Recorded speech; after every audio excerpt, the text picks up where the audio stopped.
një organizëm apo institucion i cili do të funksionojë në këtë mandat. Megjithatë, pritshmëritë, duke parë edhe profilin e presidentit Trump dhe gjithë dëshirën e tij për tu vetë shpallur, le të themi, ai presidenti i paqes që vendos paqen dhe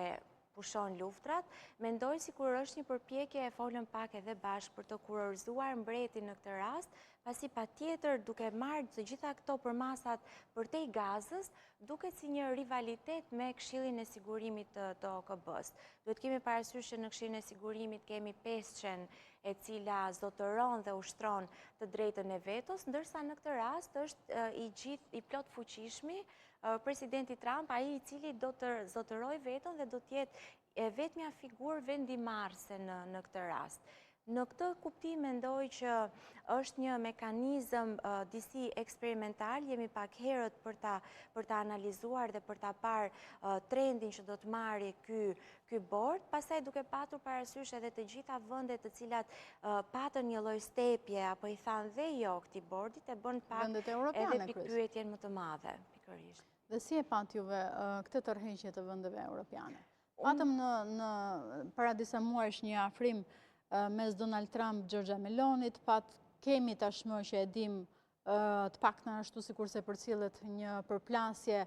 në distancë, nëse do ta quaj kështu, mes presidentit amerikan dhe Emmanuel Macron. Pra si shikon ti që vendet kryesore europiane mbeten jashtë këtij bordi? Për Trumpin, unë do të thoja që për Trumpin frika dhe respekti janë dy emocione shumë të rëndësishme dhe duhet thënë që për lider si Macron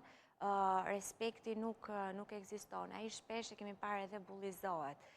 dhe e bën pak edhe qesharake figurën e tij. Nga ana tjetër shikoj një figurë të rëndësishme dhe një, le të themi, një qendër pushteti tek Meloni, pra tek vetë figura e saj si një udhëheqje që përpiqet të marrë leadershipin e Bashkimit Evropian aty ku BE-ja çedon për të patur një vendimarrje. E shikoj të zgjuar dhe të mirë menduar vendimin e Melonit, le të themi, për të bërë një hap pas dhe për të tërhequr, duke ja lënë të barë apo këtë, le të themi, të justifikim vetë limitimit që jep kushtetuta italiane marrjes pjesë në borde të tilla. Dhe ky ishte edhe justifikimi ligjor të paktën nga ana e saj. Shikoj që edhe Norvegjia apo Slovakia dhe vende të tjera të rëndësishme patjetër, të cilat kanë thënë një jo dhe ende po e mendojnë, pikërisht duke patur parasysh vetë përbërjen e bordit të paqes. Nëse do të nisemi nga le të themi nga ideja që bordi i paqes u krijuar për t'i dhënë fund luftës në Gaza apo rindërtimit në Gaza, aty mungon i gjithë autoriteti i Palestinës, për shembull, nuk ka aktor të Palestinës. Nga ana tjetër, jo vetëm i bën karshillik apo është një rivalitet me Këshillin e Sigurimit të OKB-s, por edhe vetë ai komiteti kombëtar i cili është një mekanizëm i ndërmjetëm palestinez i cili do të merret me rindërtimin e shtetit me teknokratët, duket sikur zbehet roli i saj dhe në këtë rast e gjithë fuqia dhe të gjitha syt mbeten tek bordi ekzekutiv ku në krye është Donald Trump. Si e pat planin? Planin, unë kam qenë gjithmonë pak skeptike për planin dhe vazhdoj ta them për sa kohë perspektiva e Palestinës apo e shtetit të Palestinës nuk është në tavolinë dhe